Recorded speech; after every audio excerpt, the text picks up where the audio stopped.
जय श्री कृष्णा। राधे राधे। आज आप लोग सुनेंगे सोमवार व्रत की कथा। किसी नगर में एक धनी व्यापारी रहता था। दूर दूर तक उसका व्यापार फैला हुआ था। नगर के सभी लोग उस व्यापारी का सम्मान करते थे। इतना सब कुछ संपन्न होने के बाद भी वह व्यापारी बहुत दुखी था, क्योंकि उसका कोई पुत्र नहीं था, जिस कारण अपने मृत्यु के पश्चात व्यापार के उत्तराधिकारी की चिंता उसे हमेशा सताती रहती थी। पुत्र प्राप्ति की इच्छा से व्यापारी प्रत्येक सोमवार भगवान शिव की व्रत पूजा किया करता था और शाम के समय शिव मंदिर में जाकर शिव जी के सामने घी का दीपक जलाया करता था। उसकी भक्ति देखकर माँ पार्वती प्रसन्न हो गई और भगवान शिव से उस व्यापारी की मनोकामना पूर्ण करने का निवेदन किया। भगवान शिव बोले, इस संसार में सबको उसके कर्म के अनुसार फल की प्राप्ति होती है। जो प्राणी जैसा कर्म करते हैं उन्हें वैसा ही फल प्राप्त होता है। शिव जी द्वारा समझाने के बावजूद माँ पार्वती नहीं मानी और उस व्यापारी की मनोकामना पूर्ति हेतु वे शिव जी से बार बार अनुरोध करती रही। अनंता माता के आग्रह को देखकर भगवान भोलेनाथ को उस व्यापारी को पुत्र प्राप्ति का वरदान देना पड़ा। वरदान देने के बाद भोलेनाथ माँ पार्वती से बोले, आपके आग्रह पर मैंने पुत्र प्राप्ति का वरदान तो दे दिया, परंतु इसका यह पुत्र 16 वर्ष से अधिक समय तक जीवित नहीं रहेगा। उसी रात भगवान शिव उस व्यापारी के सपने में आए और उसे पुत्र प्राप्ति का वरदान दिया और उसके पुत्र के 16 वर्ष तक जीवित रहने की भी बात बताई। भगवान के वरदान से व्यापारी को खुशी तो हुई, लेकिन पुत्र की अल्प आयु की चिंता ने उस खुशी को नष्ट कर दिया। व्यापारी पहले की तरह सोमवार के दिन भगवान शिव का विधिवत व्रत करता रहा। कुछ महीनों के बाद उसके घर एक अति सुंदर बालक ने जन्म लिया और घर में खुशियां ही खुशियां भर गई। बहुत धूमधाम से पुत्र जन्म का समारोह मनाया गया, परंतु व्यापारी को पुत्र जन्म की अधिक खुशी नहीं हुई, क्योंकि उसे पुत्र की अल्प आयु के रहस्य का पता था। जब पुत्र 12 वर्ष का हुआ तो व्यापारी ने उसे उसके मामा के साथ पढ़ने के लिए बनारसी में भेज दिया। लड़का अपने मामा के साथ शिक्षा प्राप्ति हेतु चल दिया। रास्ते में जहाँ भी मामा भांजे विश्राम हेतु रुकते, वहीं यज्ञ करते और ब्राह्मणों को भोजन कराते। लंबी यात्रा के बाद मामा भांजे एक नगर में पहुँचे। उस दिन नगर के राजा की कन्या का विवाह था, जिस कारण पूरे नगर को सजाया गया था। निश्चित समय पर बारात आ गई, लेकिन बड़ का पिता अपने बेटे के एक आंख से काने होने के कारण बहुत चिंतित था। उसे भय था कि इस बात का पता चलने पर कहीं राजा विवाह से इनकार न कर दे, इससे उसकी बदनामी भी होगी। जब बड़ के पिता ने व्यापारी के पुत्र को देखा तो उसके मस्तिष्क में एक विचार आया। उसने सोचा, क्यों ना इस लड़के को दूल्हा बनाकर राजकुमारी से विवाह करा दूं। विवाह के बाद इसको धन देकर विदा कर दूंगा और राजकुमारी को अपने नगर ले जाऊंगा। बड़ के पिता ने लड़के के मामा से इस संबंध में बात की। मामा ने धन मिलने के लालच में बड़ के पिता की बात स्वीकार कर ली। लड़के को दूल्हे का वस्त्र पहनाकर राजकुमारी से विवाह कर दिया गया। राजा ने बहुत सारा धन देकर राजकुमारी को विदा किया। शादी के बाद लड़का जब राजकुमारी से साथ लौट रहा था तो वह सच नहीं छिपा सका और उसने राजकुमारी की ओढ़नी पर लिख दिया, राजकुमारी, तुम्हारा विवाह मेरे साथ हुआ था। मैं तो वाराणसी पढ़ने के लिए जा रहा हूँ और अब तुम्हें जिस नवयुवक की पत्नी बनना पड़ेगा वह एक आंख से काना है। जब राजकुमारी ने अपनी चुन्नी पर लिखा हुआ पढ़ा तो उसने काने लड़के के साथ जाने से इनकार कर दिया। राजा को जब ये सब बातें पता लगी तो उसने राजकुमारी को महल में ही रख लिया। उधर लड़का अपने मामा के साथ बनारसी पहुंच गया और गुरुकुल में पढ़ना शुरू कर दिया। जब उसकी आयु 16 वर्ष की हुई तो उसने यज्ञ किया। यज्ञ के समाप्ति पर ब्राह्मणों को भोजन कराया और खूब अन्य वस्त्र दान किए। रात को वह अपने शयन कक्ष में सो गया। शिवजी के वरदान के अनुसार शयन अवस्था में ही उसके प्राण पेखरू उड़ गए। सूर्योदय पर मामा मृत भांजे को देखकर रोने पीटने लगा। आसपास के लोग भी एकत्र होकर दुख प्रकट करने लगे। लड़के के मामा के रोने विलाप करने से सवर समीप से गुजरते हुए भगवान शिव और माता पार्वती जी ने भी सुने। माता पार्वती ने भगवान से कहा, प्रनाथ, मुझे इसके रोने के स्वर सहन नहीं हो रहे, आप इस व्यक्ति के कष्ट को अवश्य दूर करें। भगवान शिव ने माता पार्वती के साथ अदृश्य रूप में समीप जाकर देखा तो भोलेनाथ माता पार्वती से बोले, यह तो उसी व्यापारी का पुत्र है जिसे मैंने 16 वर्ष की आयु का वरदान दिया था। इसकी आयु पूरी हो गई है। माँ पार्वती ने भगवान शिव से निवेदन कर उस बालक को जीवन देने का आग्रह किया।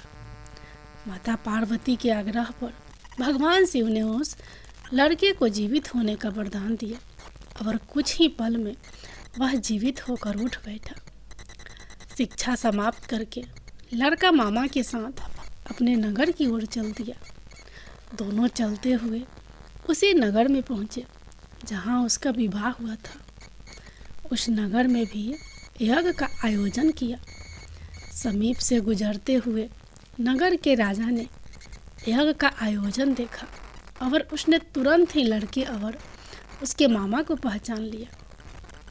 यज्ञ के समाप्त होने पर राजा मामा और लड़के को महल में ले गया और कुछ दिन उन्हें महल में रखकर बहुत सा धन वस्त्र आदि देकर राजकुमारी के साथ विदा कर दिया।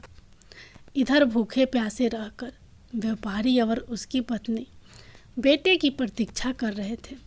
उन्होंने प्रतिज्ञा कर रखी थी कि यदि उन्हें अपने बेटे की मृत्यु का समाचार मिला तो दोनों अपने प्राण त्याग देंगे। परंतु जैसे ही उसने बेटे के जीवित वापस लौटने का समाचार सुना तो वह बहुत प्रसन्न हुआ। वह अपनी पत्नी और मित्रों के साथ नगर के द्वार पर पहुंचा। अपने बेटे के विवाह का समाचार सुनकर पुत्र वधू राजकुमारी को देखकर उसकी खुशी का ठिकाना न रहा। उसी रात भगवान शिव ने व्यापारी के सपने में आकर कहा, हे श्रेष्ठी, मैंने तेरे सोमवार के व्रत करने और व्रत कथा सुनने से प्रसन्न होकर तेरे पुत्र को लंबी आयु प्रदान की है। पुत्र की लंबी आयु जानकर व्यापारी बहुत प्रसन्न हुआ। शिव भक्त होने तथा सोमवार का व्रत करने से व्यापारी की सभी मनोकामनाएं पूर्ण हुई। इसी प्रकार जो भक्त सोमवार का विधिवत व्रत करते हैं और व्रत कथा सुनते हैं उनकी सभी इच्छाएं पूरी होती हैं। जय भोलेनाथ, जय माता पार्वती। अब आप लोग सुनिए सोमवार व्रत की अगली कथा। एक समय श्री महादेव जी पार्वती के साथ भ्रमण करते हुए मृत्यु लोक में अमरावती नगरी में आए। वहाँ के राजा ने शिव मंदिर बनवाया था जो कि अत्यंत भव्य एवं रमणीक तथा मन को शांति पहुँचाने वाला था। भ्रमण करते समय शिव पार्वती भी वहाँ ठहर गए। पार्वती जी ने कहा, हे नाथ, आओ आज इसी स्थान पर चौसर पासे खेले। खेल शुरू हुआ। शिव जी कहने लगे, मैं जीतूंगा। इस प्रकार उनकी आपस में वार्तालाप होने लगी। उस समय पुजारी जी पूजा करने आए। पार्वती जी ने पूछा, पुजारी जी बताइए, जीत किसकी होगी? पुजारी जी बोला, इस खेल में महादेव जी के समान कोई दूसरा पारंगत नहीं हो सकता, इसलिए महादेव जी ही यह बाजी जीतेंगे। परंतु हुआ उल्टा, जीत पार्वती जी की हुई।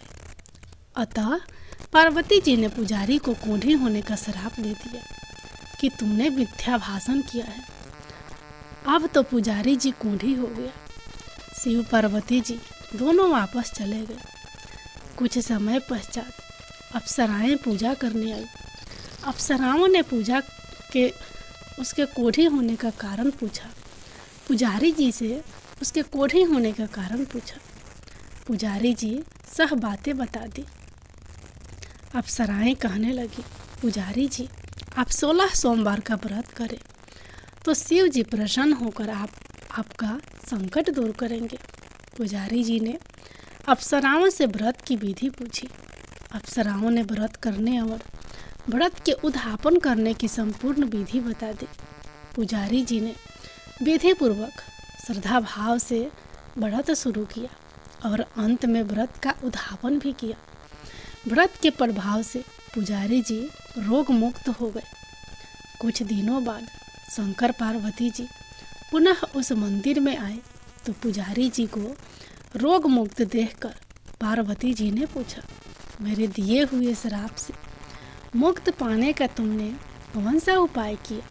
पुजारी जी ने कहा, हे माता, अप्सराओं द्वारा बताए गए 16 सोमवार के व्रत करने से मेरा यह कष्ट दूर हुआ है। पार्वती जी ने भी 16 सोमवार का व्रत किया, जिससे उसने रूठे हुए कार्तिकेय जी भी अपनी माता से प्रसन्न होकर आज्ञाकारी हुए। कार्तिकेय जी ने पूछा, हे माता, क्या कारण है कि मेरा मन सदा आपके चरणों में लगा रहता है? पार्वती जी ने कार्तिकेय को 16 सोमवार के व्रत का महात्म्य तथा विधि बताई। तब कार्तिकेय जी ने भी इस व्रत को किया तो उनका बिछड़ा हुआ मित्र मिल गया। अब मित्र ने भी इस व्रत को अपने विवाह होने की इच्छा से किया। फलतः वह विदेश गया।